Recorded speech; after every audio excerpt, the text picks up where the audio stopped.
to the Sci-Fi Invasion. I'm your host, Joey Hollywood, and I'm trying to get through all 50 movies in this Sci-Fi Classics box set in 50 weeks. So, I have a little bit of a confession to make here. I don't really like Hercules movies. I like a couple. I like the Disney movie. I'm sure there's more than that. I also quite enjoy the Kevin Sorbo version of Hercules.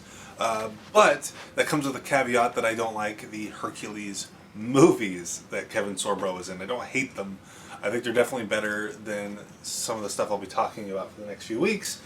But Disc 5 is composed of entirely Hercules movies. Which kind of sucked for me. There was some Hercules movies on the last box set we did, but they were spread out between several discs. This whole disc is nothing but Hercules movies. And this one is the only sci-fi movie in the sci-fi box set. This disc 5 only has one sci-fi movie, and that's the movie we're talking about today. Hercules Against the Moonmen. I take notes when I watch these movies, but I had to take substantially more notes than normal because Hercules movies are so similar to one another. Yeah, I kind of, it didn't dawn on me that what I was watching until I got to the credits, and then I saw all the names ending in vowels, and I was like, oh shoot, this is an Italian Hercules movie. This is gonna suck, and it did suck. The director's name is Luigi. That's in my notes. The movie opens up with a bunch of slaves being drawn towards like a cave or a rock face, and there's like a styrofoam rock door that the slaves are put into, and there's like a light coming out of it, and we are supposed to take that they are being sacrificed. This leads the advisor to the queen to beg her to call upon Hercules, but the queen is evil and she's in league with what I believe are aliens.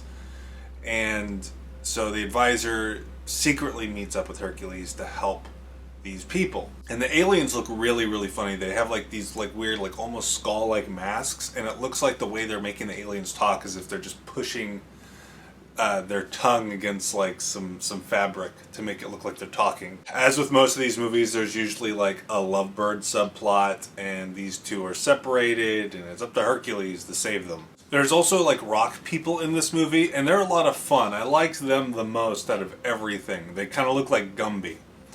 And there's lots of talk in this movie and the next movie about Uranus. I think my favorite line in this one was the evil influence of Uranus, which shows how mature I am as an adult. But then the whole third act of the movie kind of goes off the rails. Like it really goes into padding territory. Because the last, like, I don't know, 20, felt like 30 minutes, but it was probably more like 15, something like that. They look like they're on the Hell Planet from Star Trek The Next Generation. They just go into this windstorm, and it goes on longer than my adult life. It just goes on forever. And it's a rough sit-through. Typically, most Hercules movies have, like, an extended sequence of him, like, flexing his muscles. This one has an overly long sequence of people walking in a windstorm. It's very unpleasant to sit through. This might have been the worst of the four Hercules movies. I know there's a lot of people who like Hercules movies, especially these really horrible kind. If you do, you enjoy this one. I could not. Very few Hercules things I like. I like the Kevin Sorbo stuff, but I wouldn't say that the Kevin Sorbo stuff is good either. But that's just me. I think that's all I have to say on this one. It was a chore to sit through for me, but that's just a personal taste thing. The next couple of weeks are going to be kind of a similar sentiment. Thank you for watching. I hope to see you next week. I hope you come back to hear me complain about Hercules movies some more. And I'll see you next time. Remember, please be kind and rewind.